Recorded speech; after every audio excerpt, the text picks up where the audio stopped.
I think it would be safe to assume that everyone wants to be right all the time. Everybody wants to be right all the time, but that isn't always true. No matter how smart you are, no matter how experienced you are, no matter how much street smart you have or book smarts, still you're not right all the time.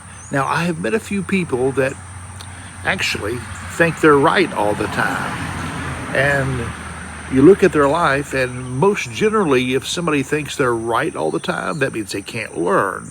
They're not willing to listen. They're not willing to stop and be humble and say, hey, maybe I'm wrong. There's no humility there with them at all. So I've met a few folks that feel like that they are right all the time. And life could be like in total chaos as they walk through it, but it's never their fault. Everybody else is wrong. Everybody else is doing wrong. Everybody else, but never them. They never stop and realize that maybe this time they're not right, that they're wrong this time. And so if you're one of those persons and everybody is never right, they're always doing wrong, and you look at them and you think you're the only one that's doing right, guess what? That's not true.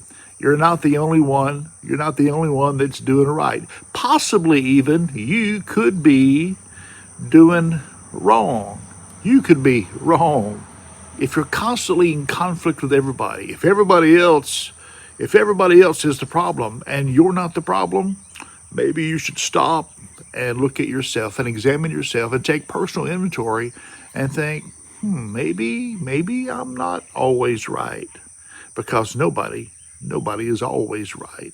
We're human. We're human. The only one that is always right is that's God. God's always right. He makes no mistakes. And he always does everything well.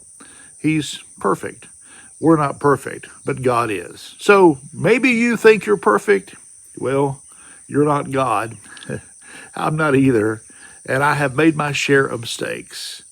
But the quicker you realize that you're not always right, and you have made your share of mistakes, and the quicker you realize that, that is part of realizing that you need to repent, that you need to stop, you need to make some different decisions, that you need to apologize, that you need to make restitution. And then once you do all that, then you can move forward with your life and then continue to have a spirit of humility.